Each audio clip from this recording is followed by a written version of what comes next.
Hello friends, welcome to our channel.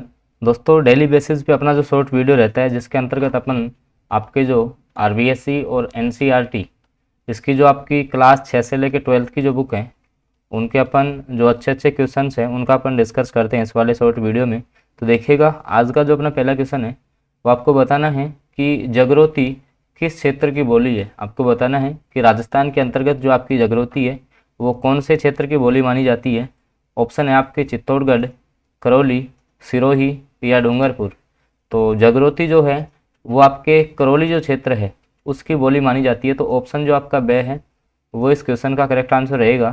चलते हैं अगले क्वेश्चन पे। देखिएगा, अगला जो आपका क्वेश्चन है उसमें आपको बताना है, उपबोलियों से संबंधित एक क्वेश्चन है कि निमाड़ी और रागड़ी। भाई दो बोलियां हैं आपकी, एक तो है आपकी निमाड़ी, एक आपकी रागड़ी। तो ये जो दो बोलियां हैं वो कौन सी बोली की उपबोली मानी जाती हैं, कौन सी बोली की आपकी उपबोलियां हैं ये। ऑप्शन देखिएगा, ये मेवाती की उपबोली हैं, हाड़ौती, मारवाड़ी या मालवी। तो आपकी जो मालवी बोली है जो कि आपकी दक्षिणी राजस्थान की बोली है मालवी, तो उसकी जो बोलियां हैं वो आपकी निमाड़ी और रागड़ी हैं। तो ऑप्शन जो आपका द है वो इस क्वेश्चन का करेक्ट आंसर रहने वाला है। चलते हैं अगले क्वेश्चन पे। देखिएगा, अगला जो आपका क्वेश्चन है कि ग्रियर्सन ने किस बोली को ग्रियर्सन ने किस बोली को भीलों की बोली की संज्ञा दी है। अर्थात वे कौन सी ऐसी बोली है आपकी राजस्थान की जिसको अपन भील जनजाति की बोली भी कहते हैं, भीलों की बोली भी इसे कहा जाता है। ऑप्शन देखिएगा, वागड़ी बोली, डिंगल, अहिरवाटी या निमाड़ी। तो देखिएगा भाई, भीलों की जो, जैसे भीलों का जो क्षेत्र है दक्षिणी राजस्थान, जैसे आपका डूंगरपुर बांसवाड़ा का क्षेत्र, तो उसमें वागड़ी बोली बोली जाती है। तो वागड़ी बोली को अपन भीलों की बोली भी कहते हैं। तो आपका ऑप्शन जो ए है वो इस क्वेश्चन का करेक्ट आंसर रहने वाला है। आगे देखिएगा, अगले क्वेश्चन पे अपन चलते हैं।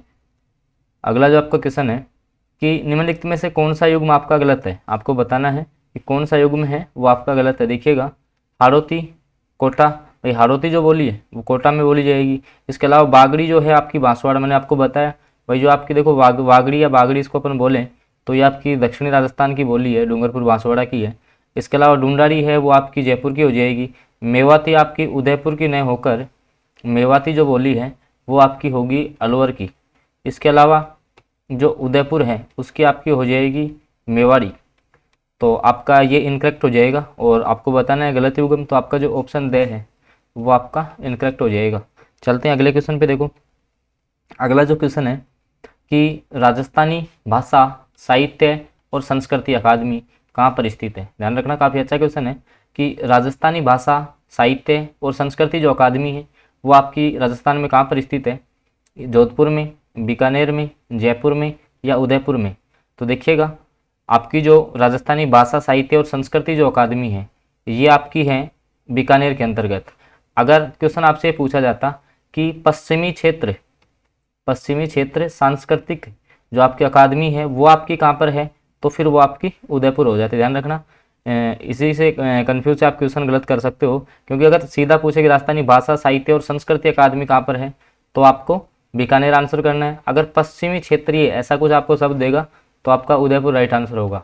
तो ये जो क्वेश्चन है उसका आपका ऑप्शन नंबर जो बे है वो करेक्ट आंसर रहने वाला है। चलते हैं अगले क्वेश्चन पे। देखिएगा, अगला जो आपका क्वेश्चन है उसमें आपको बताना है कि निम्नलिखित में से कौन मथुरा की ब्रज भाषा का राजस्थानी रूपांतरण है।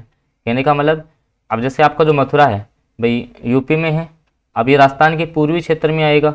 अब राजस्थान के पूर्वी क्षेत्र का मैंने आपको साहित्य बताया था, भाई बोली साहित्य कौन सा है, तो आपका पिंगल हो जाएगा। जबकि अगर मैं आपसे बात करूँ पश्चिमी की, तो पश्चिमी आपका डिंगल साहित्य चलता है। तो जो ब्रज भाषा है उसका राजस्थानी रूपांतरण कौन सा हो जाएगा, तो आपकी पिंगल भाषा हो जाएगा। तो ऑप्शन जो आपका बे है वो करेक्ट आंसर रहेगा। चलते हैं अगले क्वेश्चन पे। देखिएगा, अगला जो आपका क्वेश्चन है आपको बताना है कि राजस्थानी जो भाषा है उसमें रामायण के लेखक कौन है। कहने का मतलब, जो आपकी रामायण है उसका जो अनुवाद है वो आपका राजस्थानी भाषा के अंतर्गत किसने किया है, या राजस्थानी भाषा के अंतर्गत जो रामायण है वो किसके द्वारा लिखी गई है। ऑप्शन है आपके मणिहर, आपके हैं जिनादत्त सूरी, सीताराम लालस या हनुमंत किंकर। तो रामायण का जो राजस्थानी भाषा में अनुवाद किया है या रामायण को जो राजस्थानी भाषा में लिखा गया है वो आपके हनुमंत किंकर के द्वारा लिखा गया है। तो ऑप्शन जो आपका द है वो इस क्वेश्चन का करेक्ट आंसर रहने वाला है। दोस्तों वीडियो आपको पसंद आ रहा है तो आप इसे लाइक कीजिएगा, चैनल पे आप नए हैं तो इसको सब्सक्राइब कर लेंगे और साथ में बेल आइकन के चिन्ह को जरूर प्रेस कर लेंगे ताकि आगामी वीडियोज़ की नोटिफिकेशन सबसे पहले आप तक पहुँचे। चलते हैं अगले क्वेश्चन पे। देखिएगा अगला जो आपका क्वेश्चन है, आपको बताना है कि निम्नलिखित राजस्थानी बोलियों में से किस पर गुजराती का मजबूत प्रभाव पड़ा है। ध्यान रखना, जैसे अपन राजस्थान की आपकी बात करते हैं तो राजस्थान का जो क्षेत्र जिसके पास में होगा, जैसे मान लो कि मैं बात करूं आपका, जैसे ये आपका पूर्वी क्षेत्र है तो पूर्वी क्षेत्र पे जो भी आपकी यहाँ की बोलियाँ आएंगी, जैसे अभी अपन ने बात की थी कि जो आपका मथुरा था ये यूपी में है, तो जो पूर्वी बोलियाँ होंगी उन पे इसका ज़्यादा प्रभाव रहेगा। इसी प्रकार से अब गुजराती का सबसे अधिक इफेक्ट किस पे पड़ेगा, तो भाई गुजरात के जो समीप तो आपके जो ज़िले हैं, जैसे आपके इस साइड वाले ये जो ज़िले हैं, ठीक है, जैसे आपका बांसवाड़ा हो गया, डूंगरपुर हो गया, ये तो ये इसके गुजरात के सबसे निकट है, ठीक है, बिजालोर, सिरोही ये वाले। तो इनमें जो भी बोली जाएगी उस पे क्या है आपकी गुजराती भाषा का प्रभाव पड़ेगा। तो अब देखो क्वेश्चन क्या पूछा है कि निम्नलिखित राजस्थानी बोलियों में से किस पर गुजराती का मजबूत प्रभाव है। तो ढूंढारी तो आपकी जयपुर की है, इसके अलावा ब्रज आपकी ये आपकी पूर्वी राजस्थान की है, मेवाती आपकी अलवर की है, ये भी आपकी पूर्वी राजस्थान में आ जाएगी। जबकि जो वागड़ी है ये आपकी किसकी है, मैंने यहाँ पे आपको बताया था दक्षिण भारत की है, विशेष से भी आपकी जो दक्षिण पश्चिमी राजस्थान है उसकी है, डूंगरपुर बांसवाड़ा की। तो इस पे आपकी गुजराती भाषा का सबसे अधिक प्रभाव पड़ेगा। तो ऑप्शन जो आपका सही है वो इस क्वेश्चन का करेक्ट आंसर रहने वाला है। चलते हैं अगले क्वेश्चन पे। देखिएगा अगला जो आपका क्वेश्चन है कि डॉक्टर जो टेसिटोरी हैं उनके अनुसार जो आपकी राजस्थानी भाषा है वो किस सदी के लगभग अस्तित्व में आ चुकी थी। भाई राजस्थानी जो भाषा है वो कौन सी सदी में आपके अस्तित्व में आई थी, 12वीं सदी, 11वीं सदी में, 13वीं सदी या 10वीं सदी में। तो राजस्थानी जो भाषा है उसका जो अस्तित्व माना जाता है वो आपका 12वीं सदी से माना जाता है। तो ऑप्शन जो आपका ए है वो इस क्वेश्चन का करेक्ट आंसर रहने वाला है। ऑप्शन नंबर ए के साथ आप चले जाएंगे। चलते हैं अगले क्वेश्चन पे। देखिएगा और आज का जो अंतिम क्वेश्चन है उसमें आपको बताना है कि रागड़ी है वो क्या है, एक जाति का नाम है, एक भाषा का नाम है, एक बोली का नाम है या एक प्रकार की गाली होती है आपकी रागड़ी। तो इसका जो आपका आंसर है वो आपको कमेंट बॉक्स में देना है।